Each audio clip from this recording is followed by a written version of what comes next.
For those have been with this channel for the short time, thank you. Nothing too serious, this is a compilation of the previous short stories. Hope you'll enjoy yourselves. Also, make sure to subscribe for more stories like this. Karen stormed into the office kitchen, her blonde bob swinging like a battle flag. "Who stole my fucking yogurt?" she demanded, hands on her hips. It was 9 a.m. and we were already in for a show. She opened the fridge, inspecting every shelf like a detective. "I labelled it. Do you people have no fucking respect?" she barked, glaring at us. Everyone avoided eye contact. Karen's yogurt rants were legendary.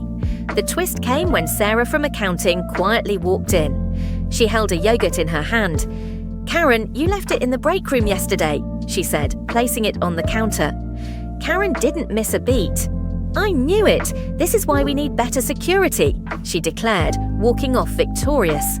We all exchanged amused looks. Karen wasn't wrong about the yogurt, but she was blind to her own chaos. Sometimes we're so busy pointing fingers, we forget to check our own pockets. My mom never swears, so when she called me a bitch, I froze. It wasn't just about the word, it was how she said it. Sharp, like she meant it.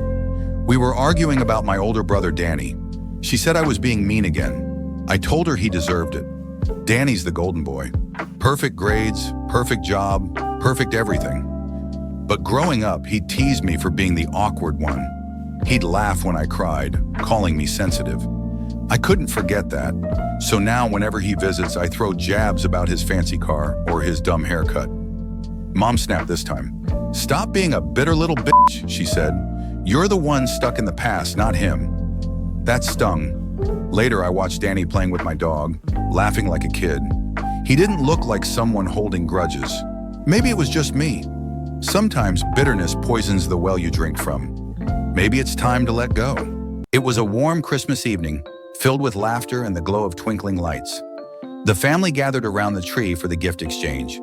Two cousins who had never owned a gaming console unwrapped shiny new PS4s. Their eyes lit up with joy. But then came the tantrum. The third cousin, spoiled and surrounded by every console imaginable, saw the gifts and erupted. "I want one too," he yelled, stomping his feet. His mother chimed in, demanding the PlayStation 4s be handed over to her son. "He deserves them more," she argued, her voice shrill. The hosts, shocked but firm, refused. Tension filled the room as the mother kept pushing, ruining the cheerful atmosphere. Finally, the family asked her to leave, along with her entitled son. The moral? Gratitude brings happiness, while entitlement drives it away. Christmas is about giving, not taking. Respect others' joy instead of trying to claim it for yourself. One afternoon, a woman stormed into a game store, her voice already loud enough to turn heads. "I want the Sony version of Super Mario," she demanded, slamming her purse on the counter. The clerk, a calm young man, smiled politely. "Ma'am, Super Mario is made by Nintendo. Sony doesn't make that game." Her face twisted in disbelief. "Don't lie to me. I know you're hoarding it to jack up the price." She whipped out her phone and dialed the cops, accusing the clerk of running a scam. Minutes later, two officers arrived. After hearing the story, they exchanged glances and sighed. "Ma'am, Sony doesn't make Super Mario. Your accusation is baseless." Instead of backing down, she doubled down, yelling about conspiracies. The officers calmly cuffed her for filing a false report. The moral? Ignorance mixed with entitlement leads to trouble. Sometimes it's better to listen than assume you already know everything. In a quiet trading card shop, a collector handed over a rare card to the shopkeeper for appraisal. Nearby, a 15-year-old boy stared at it, his eyes wide with greed. Before anyone could stop him, he snatched the card and tried to sneak out. The collector called him out, but his mother, standing nearby, jumped to his defense. "Cards are for kids, not grown adults," she snapped, her tone dripping with entitlement. When they refused to let it go, she grabbed the card, tearing it to pieces in one angry motion. The shop fell silent. The shopkeeper's face turned red. Calm but firm, he picked up the phone. "You just destroyed store property," he said. Minutes later, the cops arrived. As the officers led her out, her son gawked, speechless. The moral? Entitlement destroys more than just property. Respect costs nothing. but its absence can cost you everything. A woman, let's call her Karen, stormed into a car dealership one afternoon. Her sunglasses were oversized, her tone sharp. "I want a refund for this car," she snapped, slapping a set of keys on the counter. The salesman, polite but confused, examined the keys. "Ma'am, we don't sell this model here. You must have bought it somewhere else." Karen wasn't having it. Her voice rose like a siren. "This is your fault. I want my money back." By now, customers turned to watch. Tension hung in the air. The salesman tried reasoning, but Karen stormed out and came back, this time driving the car. What happened next was chaos. In her fury, Karen hit the gas instead of the brake. Glass shattered. A display stand crumpled like paper. The car lurched halfway into the showroom. Silence followed, then sirens. As officers cuffed her, she screamed, "It's their fault!" The moral? Pride can turn mistakes into disasters. Sometimes admitting you're wrong is the smartest move of all. It was a quiet evening until screeching tires and a loud thud shattered the calm. A car sped down Main Street, its bumper hanging loose, leaving a cyclist injured on the pavement. Witnesses gasped as the car disappeared around the corner, but someone managed to note the plate number. Minutes later, officers found the car parked outside a cafe. Inside sat a teenage girl scrolling on her phone, completely unfazed. When the police approached, she scoffed. "You can't touch me. I'm the mayor's daughter," she sneered, flipping her hair. The officers didn't back down. As they tried to detain her, she resisted, yelling, "You'll lose your jobs for this."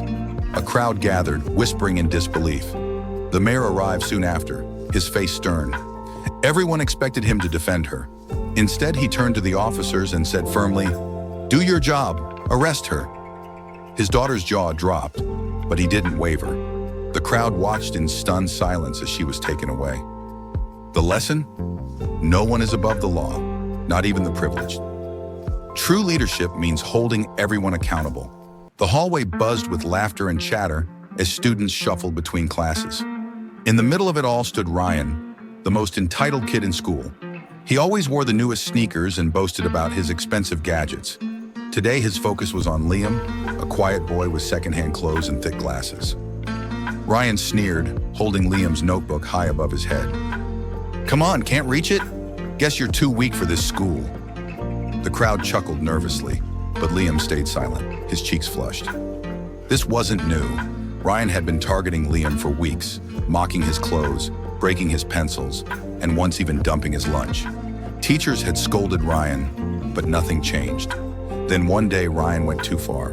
During gym, Ryan accidentally tripped Liam, sending him face first into the track.